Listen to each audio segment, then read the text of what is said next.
Esta Soy Silvio conferencia Toro, comenzará a grabarse.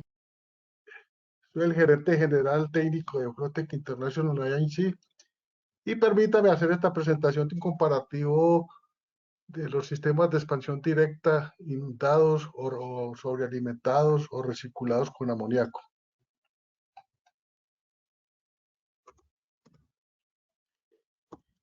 En todos los sistemas de refrigeración es necesario que la alimentación de refrigerante expandido llegue en calidad de líquido a los evaporadores. Existen tres formas de hacer esto, que es uno que llamamos expansión directa, donde el líquido llega alimentado a un dispositivo de expansión y de allí se expande directamente sobre el evaporador. Otro que lo llamamos sistema inundado o por gravedad. Y un tercero que lo llamamos sistema recirculado. Estos dos últimos son los que vamos a llamar como sistemas sobrealimentados.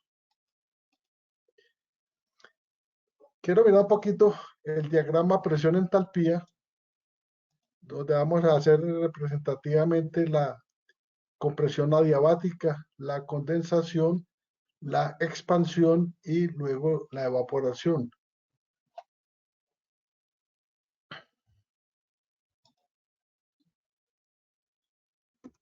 En el caso de la expansión directa, esta llave que estoy mostrando sería el efecto refrigerante de la expansión directa.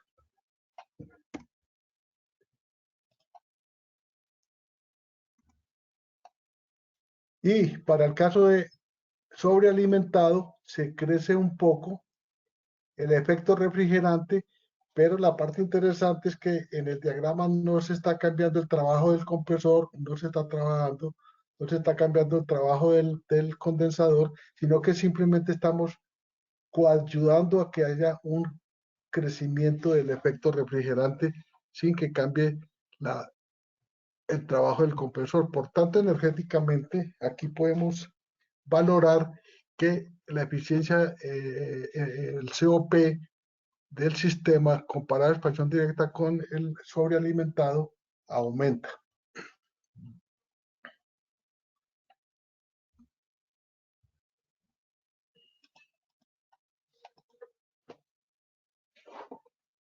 Quiero mostrar un pequeño diagrama de flujo de cómo sería el sistema sobrealimentado por gravedad, donde tenemos un recipiente de compensación, donde tenemos líquido en la parte inferior y en la parte superior vapor, succionamos con el compresor, comprimimos, lo llevamos a un condensador, en este caso estamos diagramando un condensador enfriado por agua, condensamos a un recipiente y de aquí mandamos el refrigerante a alta presión a un dispositivo de expansión donde se expande el líquido y tenemos líquido expandido en el recipiente de compensación con un sistema que nos permita mantener regulado el nivel de líquido en el tanque o recipiente, de tal suerte que garanticemos que quede un espacio o una cámara libre para mantener vapor saturado para reiniciar el ciclo de aspiración del compresor.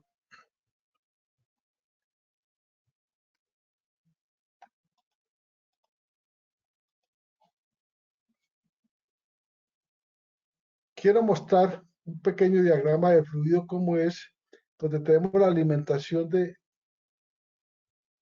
líquido, se hace la expansión en el tanque de compensación, tenemos el refrigerante expandido y aquí empieza a pasar por gravedad por el serpentín del evaporador.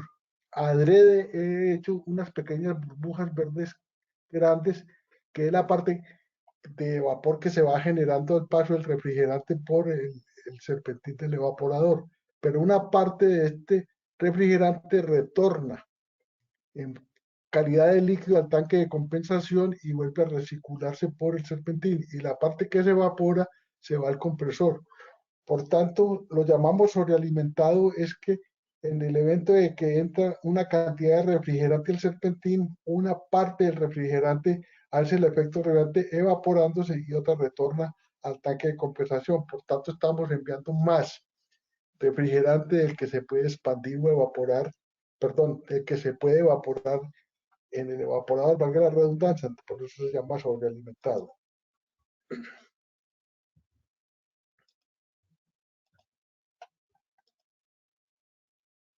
En un diagrama de flujo PID pequeño, podemos representar el separador de líquido o el tanque de compensación donde tenemos líquido expandido. Este líquido expandido pasa por el evaporador, parte de ese líquido se evapora, otra parte retorna al tanque de compensación o separador de líquido, luego se succiona por el compresor se descarga a un condensador, se condensa, llega a un sistema de expansión, se expande el líquido y vuelve y se repite el ciclo.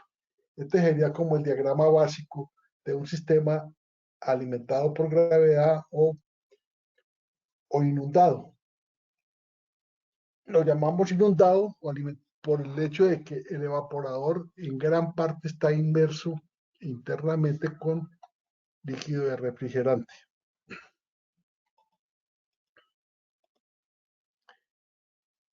Entonces, en los sistemas de baja temperatura, miremos cosas que ocurren con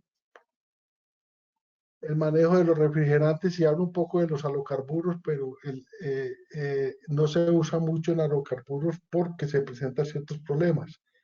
En los de baja temperatura el retorno de aceite es muy crítico cuando se usan los freones. En las aplicaciones de baja temperatura con freones el aceite tiende a separarse y a formar una capa en la parte superior del nivel de líquido y el recipiente separador de líquido.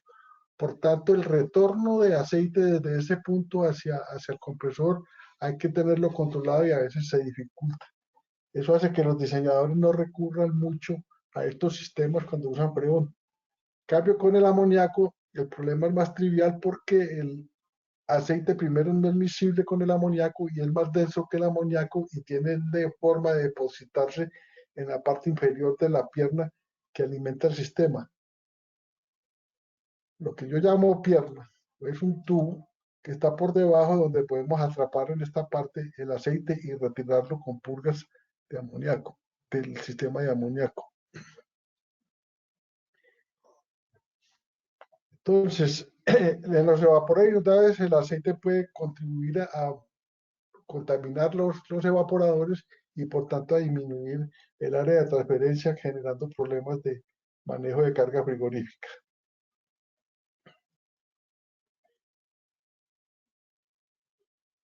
Entonces, en los sistemas donde se use halocarburos o refrigerantes diferentes al amoníaco, es necesario diseñar sistemas que puedan extraer el aceite para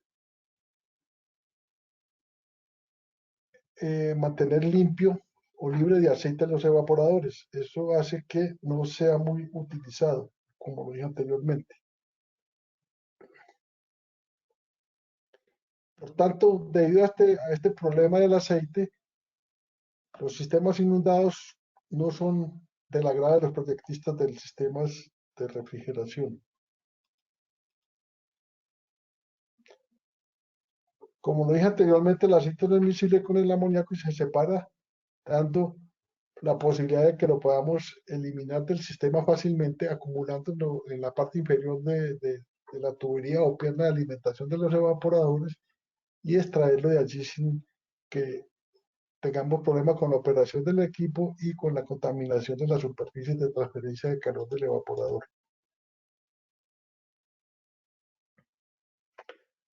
Ahora, la profundidad de la masa de refrigerante en ebullición en un evaporador inundado origina una altura de líquido a presión estática. Esto conlleva que a tener una temperatura mayor en la superficie inmersa versus el espejo de líquido en el polo de succión, el recipiente separador de líquido tenga que estar por encima de los evaporadores para poder garantizar que se venza la cabeza que se genera por la pérdida de presión a través del serpentín. Entonces, esta es una de las dificultades también que se encuentran en los proyectos porque el recipiente separador debe estar por encima para vencer mínimo la pérdida de presión en el evaporador, de tal suerte que pueda recircular el refrigerante. Algunas ventajas del sistema, que la superficie de transferencia se emplea en forma más eficiente que comparada con la expansión directa. Fíjense ustedes que en este caso nosotros no tenemos sobrecalentamiento en el refrigerante, tenemos vapor saturado en la succión del compresor, por tanto podemos usar el 100% de la superficie de transferencia del evaporador, para tener la misma eficiencia térmica. Por otro lado, al compresor va a vapor saturado, lo que disminuye la temperatura de descarga de los compresores. Esto va a redundar en que se aumenta un poco la vida útil de los compresores. Y la distribución de refrigerantes en evaporadores en paralelo es homogénea. Sin embargo, esta distribución de evaporadores en paralelo es limitada, ya que un recipiente tendría que ser muy enorme para poder alimentar muchísimos evaporadores. Entonces, el número de evaporadores del cual se puede alimentar un sistema inundado es muy limitado. Diría yo que pueden ser 2 o 3 evaporadores, pero no más de esto.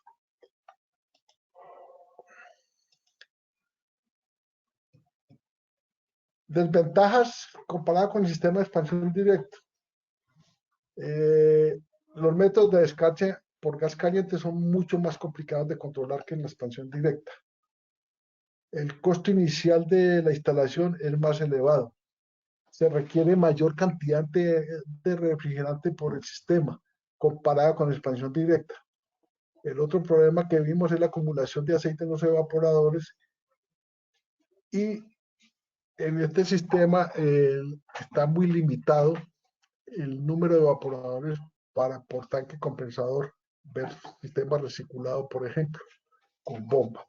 Entonces, digamos que vamos yendo como de una aplicación donde la eficiencia energética es mínima comparada o la más pequeña la expansión directa. Luego vemos que hay una eficiencia energética un poco más alta con el tema de los sistemas inundados por gravedad, pero se nos presentan problemas de distribución de refrigerante a número elevado de evaporadores y debemos de controlar o tener en cuenta en los diseños el tema de separación de aceite.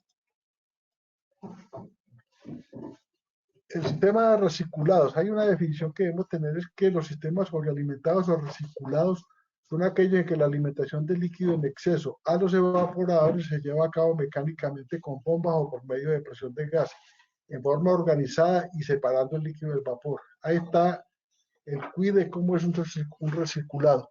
Ese recirculado quiere decir entonces que nosotros tenemos que impulsar el refrigerante expandido hacia los evaporadores, bien sea por un medio mecánico o neumático, de tal forma que garanticemos la llegada de líquido a todos los evaporadores de un sistema.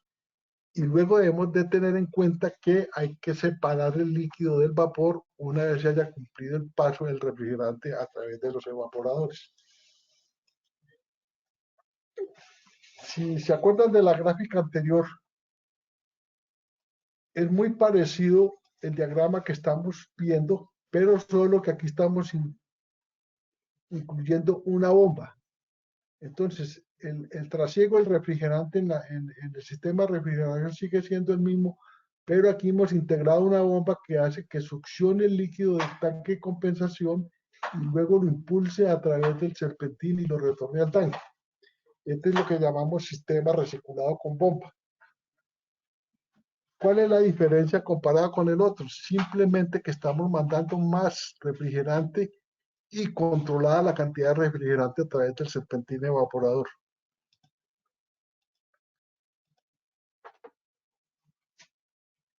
Vuelvo al mismo diagrama anterior, sigue siendo una cosa parecida, pero aquí he hecho las burbujas más pequeñas, he diseñado aquí un diagramita con una bomba donde las burbujas que se van formando son más pequeñas. Por otro lado, la recirculación del refrigerante impulsado por la bomba lleva a otras condiciones de trabajo del evaporador. Primero, el paso del refrigerante a través de los evaporadores es turbulento, se genera turbulencia. Esta turbulencia hace que la transferencia de calor sea mucho más eficiente que cuando se hace en una forma laminar o tranquila. Para los ingenieros que tienen conceptos de mecánica de fluidos, es que simplemente se aumenta el número Reynolds por encima de 5000, pasando el régimen turbulento, y esto conlleva a que la transferencia de calor sea más eficiente. Lo quiero explicar en una forma profana y con el perdón de los ingenieros para llegar a las personas que no tienen el conocimiento de la mecánica de fluidos profundo. Es lo que ocurre con una taza de chocolate cuando la dejamos enfriar quieta o cuando la pasamos bruscamente de un recipiente a otro. Se enfría más rápidamente, o sea, el calor se transfiere más rápido. Es más o menos una forma trivial de explicar que cuando tengo un fluido turbulento con una diferencia de temperatura con un medio, hace que el calor fluya más fácilmente que cuando está más estático. Entonces, esta es otra de las ventajas que se tiene al generar esa turbulencia dentro de la tubería y hace que sea más eficiente la transferencia de calor.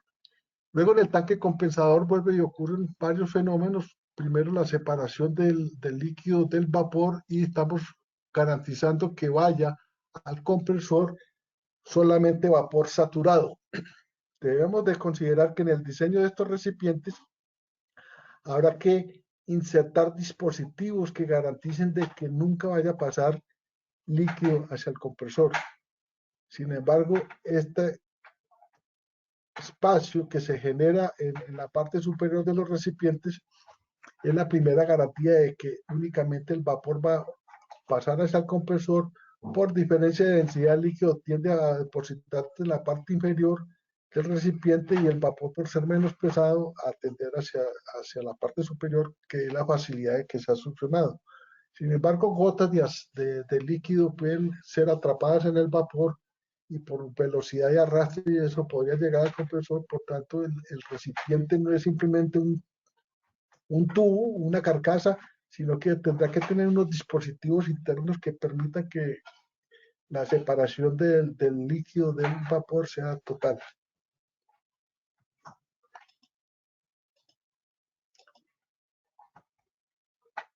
Es importante entonces tener en cuenta unos conceptos para saber qué tanto refrigerante tenemos que enviar hacia el sistema de evaporadores. Entonces, en un sistema sobrealimentado, la tasa de circulación es la relación básica entre la cantidad de líquido bombeado y la cantidad de líquido evaporado. O sea, debe tenerse en cuenta toda la cantidad de refrigerante que se debe enviar, tanto lo que se evapora como lo que va a retornar al recipiente. Entonces, la tasa de sobrealimentación hace referencia a la relación entre líquido y vapor que retornan de los evaporadores. En otras palabras, es total de refrigerante en peso que debemos enviar hacia los evaporadores. Y la relación de recirculación es la relación que hay entre el flujo de líquido al evaporador y el flujo de vapor al compresor. Entonces, mandamos cierta cantidad de líquido, más de la que es necesaria para la evaporación, y hay una parte que se evapora, y ahí tenemos este concepto que nos es igual a esta relación del líquido al evaporador sobre el flujo de vapor al compresor. Si tomamos como ejemplo un sistema con una tasa de recirculación 4, querría decir que al 100% de la carga frigorífica, 3 partes regresan en líquido y una parte regresa en vapor, entonces es una relación 3-1. Entonces decimos que este es un sistema de recirculación 3-1 en los términos que se definen las recirculaciones en los sistemas recirculados de refrigeración. Vamos haciendo de pronto como una separación de por qué el sistema recirculado es ampliamente utilizado con amoníaco y no con otros refrigerantes. También se usa bastante con CO2, pero el tema es que estos sistemas requieren cantidades de refrigerante muy grandes y hacen que los costos de operación debido a los costos de refrigerante no lo hagan muy viable económicamente. Sin embargo, los sistemas recirculados no se limitan únicamente a ser utilizados con amoníaco, con esta claridad, porque muchas veces se entiende o se tiene el concepto paradigmático que estos sistemas solo se pueden usar con amoníaco. No, estos sistemas se pueden usar con cualquier refrigerante, pero vuelvo y repito, a través de que debemos considerar que los costos del refrigerante amoníaco son muy bajos comparados con otros, añadido a que la eficiencia energética del amoníaco es muy alta, hacen de que estos sean sistemas muy utilizados con amoníaco. Hay algunas tasas de recirculación recomendados dependiendo del refrigerante y dependiendo de la forma como se alimente el evaporador. Por ejemplo, para amoníaco con entrada por encima de la tasa de recirculación que se usa es de 6 a 7, sin embargo la entrada por debajo es de 2 a 4. Para refrigerantes como 404 y 507 es 2 y para el R22 es 3. Esto es porque se han hecho estudios y experimentos empíricos donde se ha establecido que estos son los mejores puntos de tasa de recirculación para cada refrigerante.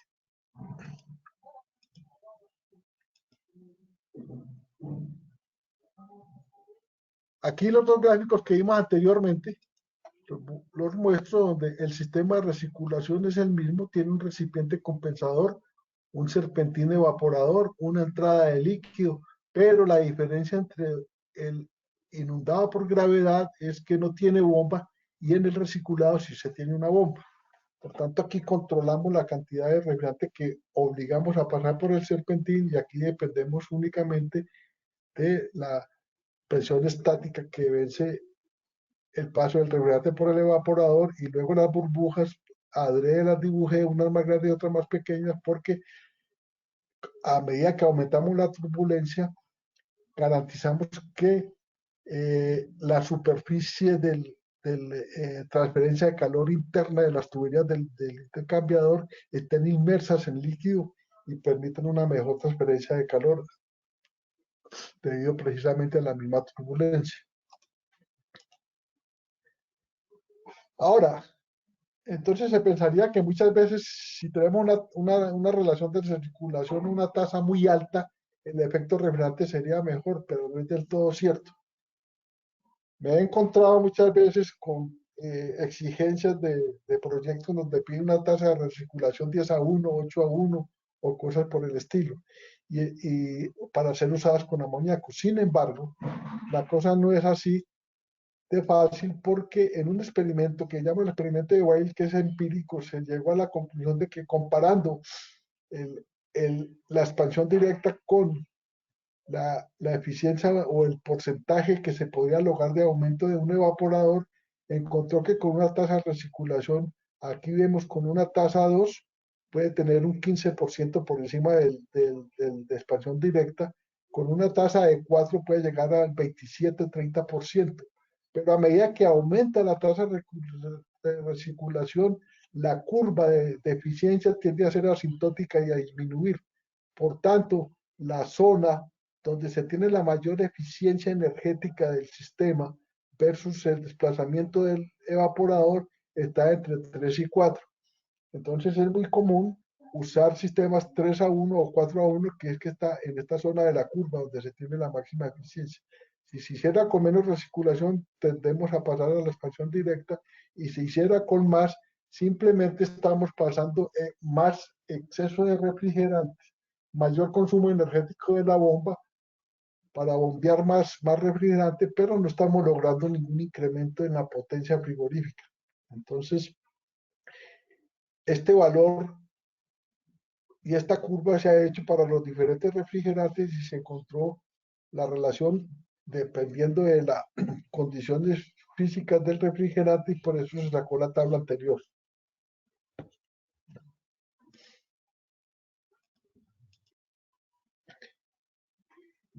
Quisiera mostrar una cinemática pequeña del tanque compensador o tanque recirculador cuando es con bomba.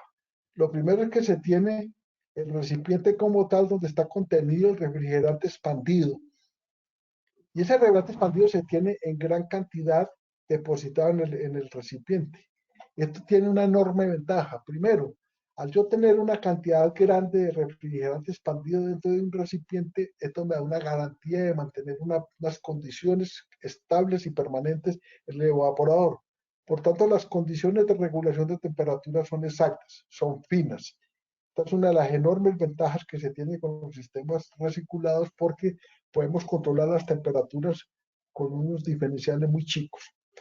Aquí se tiene lo que yo dije, la pierna o la tubería que va conectada a la bomba, y no es un tubo cualquiera. Fíjense ustedes que tiene un laberinto que va conectado a la parte inferior del recipiente por donde se extrae el aceite, y hay forma de que se haya depositado en esta parte la suciedad que genera en la operación y montaje del sistema hacia un tanquecito que lo llaman el oil pot, recipiente de aceite, donde por gravedad va bajando el aceite y va arrastrando suciedad que pueda contenerse, y aquí tenemos forma de purgar. Luego la bomba tiene la succión por encima de la parte inferior del recipiente, lo que nos garantiza que va a entrar refrigerante limpio hacia la bomba, y de la bomba se envía el refrigerante hacia los evaporadores. Luego tiene un bypass que permite tener un sistema de compensación de presión de tal suerte que la bomba envíe la cantidad de refrigerante requerida para un número especificado de evaporadores, pero ustedes saben que cuando se cumplen las condiciones de temperatura en un usuario, una cámara frigorífica, la válvula de regulación cierra o se obstruye el flujo de refrigerante líquido hacia el evaporador, y por tanto la bomba tiende a sobrepresurizarse. Hagamos una abstracción. Si todos los evaporadores estuvieran recibiendo refrigerante porque lo necesitan, pues la bomba va a mandar una cantidad de refrigerante para suplir esa necesidad.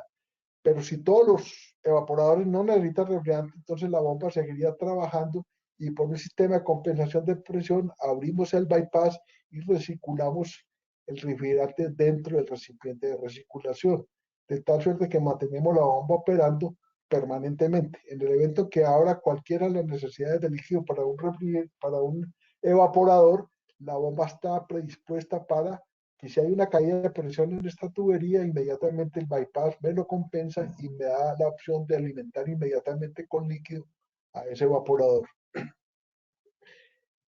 Aquí tenemos un retorno de los evaporadores donde tengo un codo que me hace que se genere un movimiento que me permita descargar el fluido que trae vapor y líquido hacia la parte inferior del tanque, de tal suerte que me permita garantizar que haya un mínimo oleaje dentro del líquido que está contenido en el recipiente, y que a la vez cuando se descargue empiece a separarse el líquido del vapor, y el vapor tienda a subir y el líquido a quedarse en la parte inferior. En estos recipientes se colocan unos baffles y otros aditamentos aquí a las salidas de los compresores para evitar que las gotas o el rocío que se genere por el fluido de líquido con vapor vaya a generar entrada de líquido a los compresores. Entonces, este recipiente no es un tanque sin nada interno, sino que debe tener varias condiciones que permitan que ocurran las diferentes operaciones: garantizar la entrada de líquido permanente a la bomba, mantener un nivel de líquido de tal suerte que la bomba siempre tenga líquido y que no cavite en la succión, tener forma de separar el aceite y llevarlo a un drenaje especial para retirar el aceite del sistema. Y en el amoníaco es muy simple, porque el aceite, como es más pesado que el refrigerante, es fácil depositarlo en el recipiente, pero cuando lo hacemos con un halocarbón, habría que tener unos sistemas de atrapada de aceite que nos permitan llevarlo a un recipiente y luego destilar ese refrigerante para que quede atrapado el aceite en el recipiente y después retirarlo. Eso hace que sea más compleja la operación con estos refrigerantes.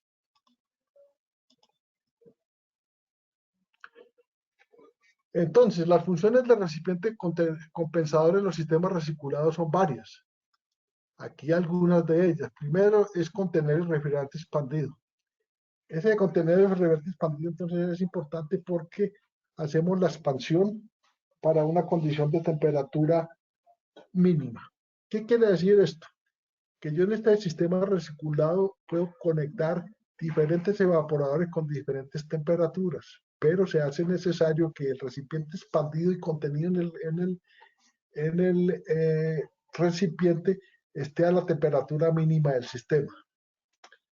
Esto, por tanto, me hace mantener una presión constante, que es la parte más importante, que al mantener la presión constante del refrigerante expandido, obviamente va a tener una temperatura constante de este refrigerante. Lo que dije anteriormente, entonces me da una garantía de mantener una masa grande de refrigerante con temperatura constante, que me va a garantizar que el control de temperatura en los evaporadores sea más fina. La otra función importante que tiene es separar el líquido de vapor, Otra función es separar el aceite del refrigerante. Luego es mantener la cabeza normal de succión de la bomba. Siempre entonces en el diagrama vimos que la bomba está por debajo y hay cierta tubería que me mantener la cabeza constante en la succión de la bomba, retener impurezas debidas a la instalación, como lo dije anteriormente, y proteger el compresor del golpe de ariete o marcha húmeda, es decir, que me debe garantizar que no me retorne el líquido al compresor en la succión. Aquí quiero mostrar un ejemplo de un sistema reciculado. En un sistema reciculado tenemos los compresores y estos compresores están succionando de un tanque de compensación, succionan, descargan a una línea común de condensación, aquí llega a un condensador, en este caso un condensador enfriado por agua, llega a un tanque residual de alta presión, de este tanque residual se manda el refrigerante líquido al sistema de expansión, se expande el refrigerante y se contiene el refrigerante en el recirculador o tanque de recirculación y lo mandamos por medio de una bomba, este líquido, alimentar diferentes evaporadores, no tiene limitante. Aquí adrede hemos dibujado bombas porque en una instalación frigorífica que tiene costos que pueden llegar a millones de dólares, una bomba de 5 o 10 mil dólares va a hacer la operación de toda la alimentación del sistema. Por tanto, no sería razonable que un elemento de tan poco valor parara todo un sistema. Por eso siempre se monta el sistema en redundancia. Se pueden usar dos bombas para el trabajo de envío de líquido y tener una tercera en redundancia o tener una con el trabajo para todo el sistema y una redundancia. Siempre van a encontrar ustedes que tiene más de dos bombas para poder garantizar de que la operación del sistema no falle por el caso de la bomba. Luego el sistema bombeo se hace por esta línea, llega aquí a un sistema ya expandido, donde se tiene, ustedes pueden ver aquí una válvula solenoide y aquí tiene una válvula de expansión manual, que normalmente sí están en el sistema para permitir compensar las pérdidas de presión a los evaporadores más lejanos, de tal forma que podamos garantizar la cantidad de refrigerante igual a la entrada de todos los evaporadores. Luego tiene un sistema de retorno o de succión, donde se llega con el refrigerante la mezcla de líquido y vapor nuevamente al tanque de compensación, se separa y luego va hacia la succión de los compresores. Pero aquí hay una parte muy interesante que es el sistema de descongelamiento por gas caliente. En el sistema de descongelamiento por gas caliente se toma el vapor de la descarga a alta presión, tiene un sistema, un cabezal donde podemos alimentar con vapor caliente los evaporadores y luego pasa a hacer la descongelación, se cierra la succión y se cierra la entrada de líquido y mandamos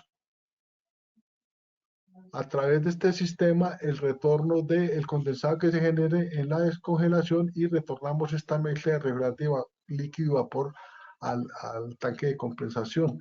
Por tanto, el descongelamiento en los sistemas de amoníaco es tremendamente sencillo, altamente eficiente y se puede lograr hacer sin afectar las condiciones de presión en el sistema, teniendo una válvula reguladora en el retorno de gas caliente o el retorno de la descongelación y nos permite hacer un descongelamiento por lo menos hasta el 30% de la capacidad total instalada. O sea que ampliamente podemos hacer un descongelamiento de una instalación frigorífica grande.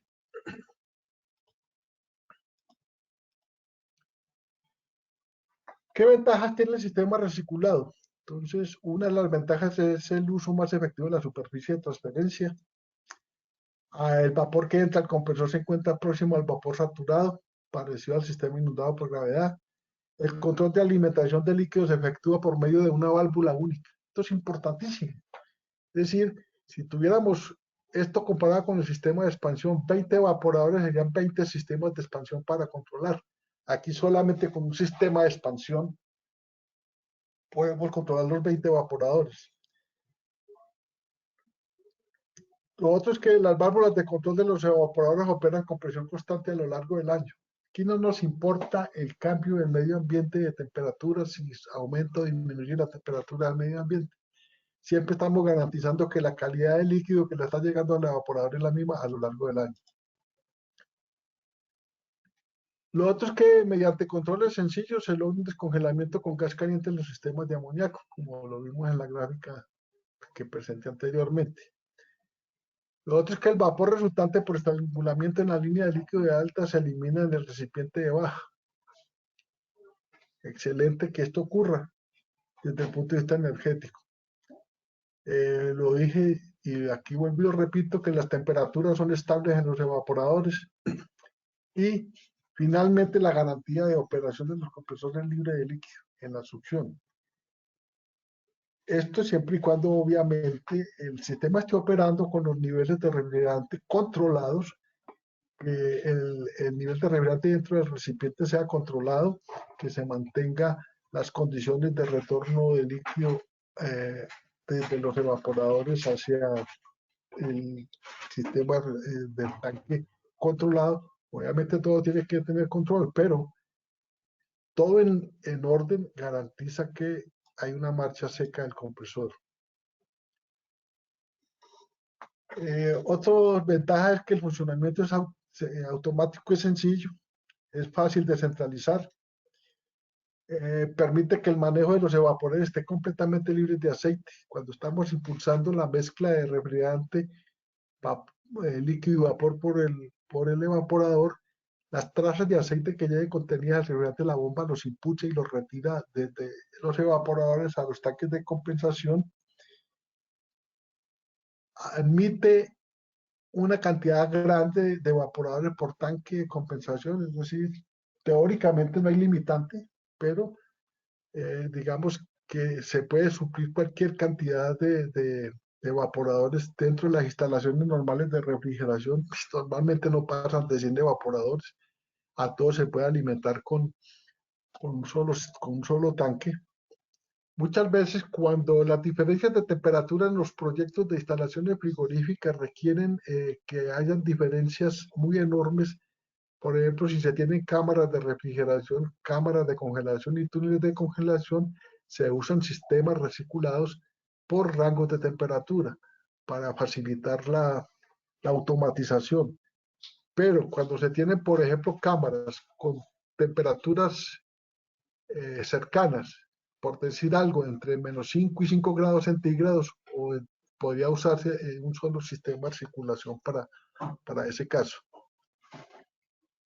Lo otro es la facilidad de recuperación centralizada en los sistemas grandes de amoníaco.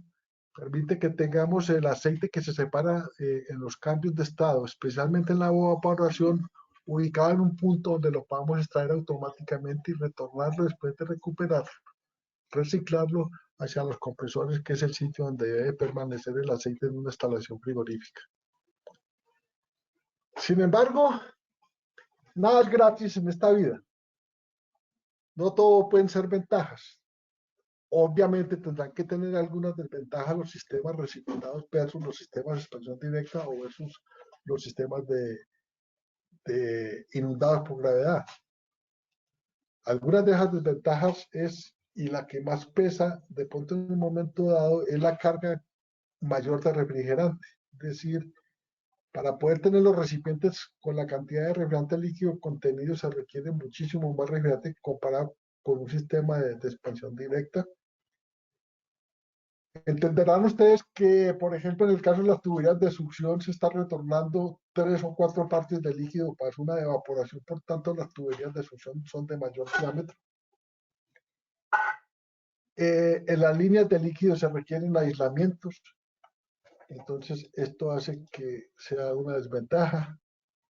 Es muy posible que el costo de la instalación sea mayor, especialmente cuando son sistemas pequeños. Es importante tener en cuenta un concepto, es que mientras más grande sea la potencia de la instalación frigorífica, más se acercan los costos de instalación. Pero a medida que se achican los tamaños de las instalaciones frigoríficas, la diferencia de costos de instalación crece. Por tanto, mientras más evaporadores se conecten a un sistema, más se diluyen los costos de instalación y más se acercan a los sistemas de expansión. Otra desventaja de usar las bombas es que requiere mantenimiento adicional. Es decir, tenemos un punto de falla, una máquina más que atender dentro de un sistema de refrigeración. Y habría que pensar también en el costo de operación de las bombas. Entonces, esas son unas desventajas que se presentan con estos sistemas. Quisiera mirar una tablita que hay de dónde se saca la cantidad de refrigerante que se debe recircular dependiendo de la operación. Primero es que la rata de recirculación, que puede ser 3:1, 6:1 para amoníaco, que estoy sacando esta tabla, no va a ser la misma cuando se tiene una evaporación de -50 o de 30 grados Fahrenheit. Tengan en cuenta ustedes que a medida que se disminuye la temperatura de succión, el flujo másico disminuye, por tanto, la cantidad de masa de refrigerante que vamos a recircular dentro de un sistema aumenta o disminuye. Fíjense ustedes que aquí hay mayor capacidad de transferencia de calor por un galón que en la parte a medida que aumenta la temperatura, aumenta la capacidad de transferencia de calor, o sea que la entalpía del refrigerante en ese punto es mayor. En otras palabras, tenemos más masa de refrigerante por galón a alta temperatura que a baja temperatura. Entonces, el galonaje o el flujo másico que debemos de tener va de la mano con la temperatura de evaporación que se va a tener en el sistema. Eso conlleva entonces que para determinada cantidad de, de capacidad frigorífica, tiene que tener en cuenta cuánto refrigerante debemos recircular en base a la temperatura y a la carga térmica que tenemos que desplazar.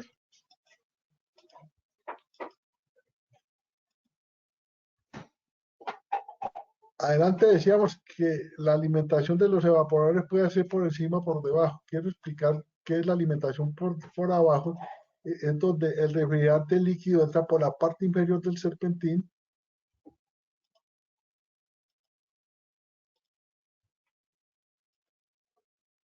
y luego va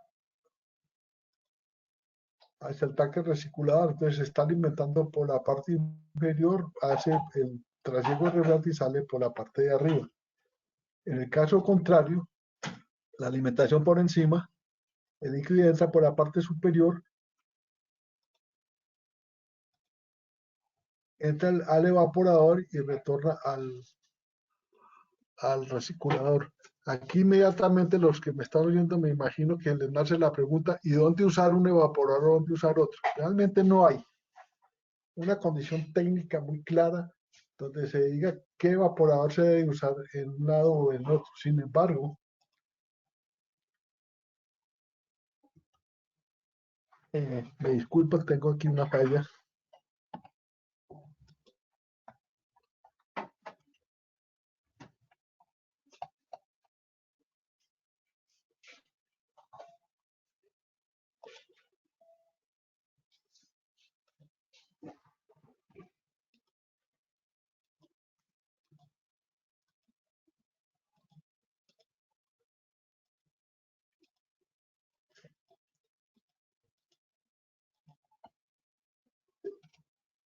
En el diseño se debe determinar si los evaporadores deben ser alimentados superior o inferiormente. ¿Eso de qué depende? Pues habría que tener en cuenta en el diseño de las instalaciones frigoríficas si el evaporador está por encima del tanque de compensación o si está por debajo del tanque de compensación. En un mismo sistema se pueden instalar evaporadores alimentados por debajo, por encima. No hay una alimentación para eso. Y cada tipo de alimentación tiene sus ventajas y sus desventajas. Por tanto, decir que hay una disposición óptima, no. Sin embargo, podría considerarse que hay algunas ventajas de la alimentación superior porque pueden ser cargas de refrigerante más pequeñas, un recirculador posiblemente más pequeño, menos presión estática, mejor retorno de aceite, posiblemente podrían haber unos métodos de descarte más simples. En la alimentación inferior, los detalles de distribución son menos críticos, son menos importantes las posiciones relativas de los evaporadores y los recipientes de baja presión, uso más efectivo de la superficie de transferencia. Pero estas diferencias o estas ventajas de uno a otro son mínimas. Es decir, casi que podríamos decir que la operación de los evaporadores, bien sea alimentado por debajo o por encima, cuando están recirculados, sigue siendo igual.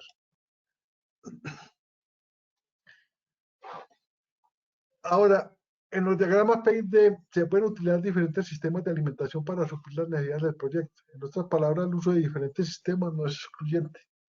A cualquier sistema se puede usar dentro de un diseño de una instalación frigorífica. Aquí queremos mostrar un diseño real de una instalación frigorífica ejecutada por Frostec, donde tenemos un sistema de compresión, descarga a un condensador evaporativo. Aquí tenemos un recipiente de alta presión, este es un recipiente de enfriamiento de aceite para compresores de tornillo. Y aquí llevamos el líquido a un sistema de recirculación. Este sistema de recirculación me está alimentando unos túneles de congelamiento y unas cámaras de congelamiento. Aquí tenemos un sistema booster, dos compresores en baja, dos compresores en alta, y a este sistema de alta le tenemos conectado un evaporador de placas para alimentar salas de proceso.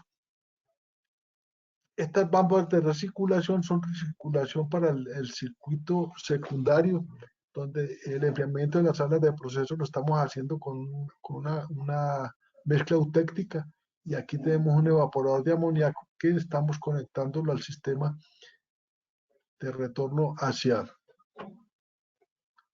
el lado de alta. Con esto quería mostrarles que el sistema es universal, sistemas recirculados, expansión directa y inundado se pueden instalar dentro de un mismo sistema, y quería mostrarle a las personas oyentes que hay ciertas diferencias energéticas cuando se emplea un sistema versus el otro.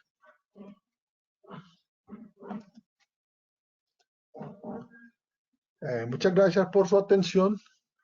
Ahorita, si ustedes consideran, podríamos pasar a la parte de atender algunas preguntas si es de su agrado. Nuevamente, agradecemos su atención. Estamos siempre con la idea de expandir el conocimiento de Frostec International INC. Aquí está mi correo, en los cuales ustedes pueden hacer consultas si así lo consideran en el futuro. Bueno, de este lado no tenemos preguntas en el chat.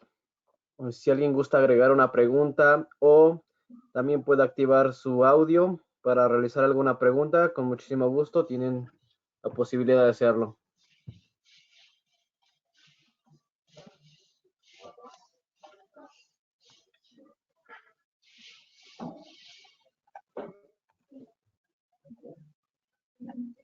Bueno, parece que no hay preguntas. Bueno, sí, ingeniero, aquí ya tenemos una.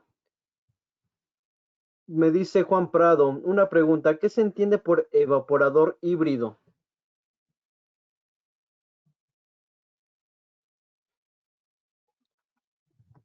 Me corchó, no entiendo qué es evaporador híbrido, no me he encontrado con esa definición.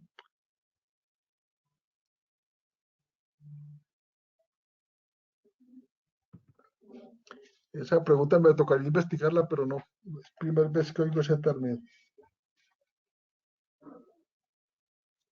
Ok, bueno, aquí tenemos otra. Ingeniero Toro, según su experiencia, ¿cuál evaporador prefiere utilizar? ¿Alimentación por arriba o abajo? Excelente pregunta. Normalmente cuando los evaporadores están por encima del recirculador, yo prefiero usar la alimentación por encima, porque eso me facilita el retorno de aceite. Pero cuando yo tengo el recirculador en la parte superior o por encima de los evaporadores, prefiero usar la alimentación por debajo, Pero vuelvo y repito que esto no es necesariamente que tenga que ser así, sino que de acuerdo a mi experiencia, como usted bien hizo su pregunta, he notado que el retorno de aceite me mejora alimentando por encima cuando el evaporador está por encima del recirculador y el retorno de aceite es mejor cuando la alimentación es por debajo en el caso que los evaporadores estén por debajo. Entonces, por encima, alimento por encima y por debajo, por debajo. Eso es lo que me ha dado la experiencia. Ok, ¿tenemos alguna otra pregunta? Me complementa Juan que es algo nuevo, parecido a lo presentado. ¿Tenemos otra ¿Cómo? pregunta? Nos comentaba Juan que nos había preguntado acerca del evaporador híbrido, que es algo nuevo, parecido a lo presentado, es lo que nos comenta. Ya. Ok, perfecto. ¿Tenemos alguna otra pregunta?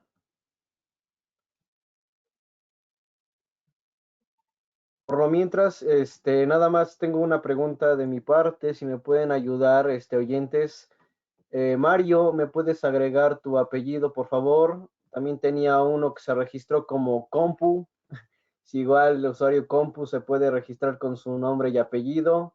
Juan Carlos, nada más me puedes agregar tu apellido, porfa.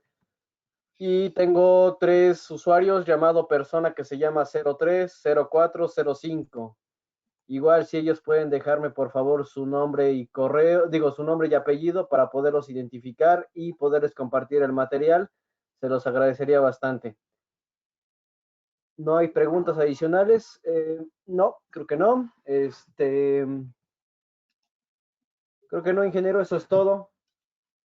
Muchísimas gracias Bueno, a todos por haber asistido. Gracias, ingeniero. Damos por finalizado este webinar. Y por favor, las personas que les mencioné, déjenme su nombre y apellido, por favor.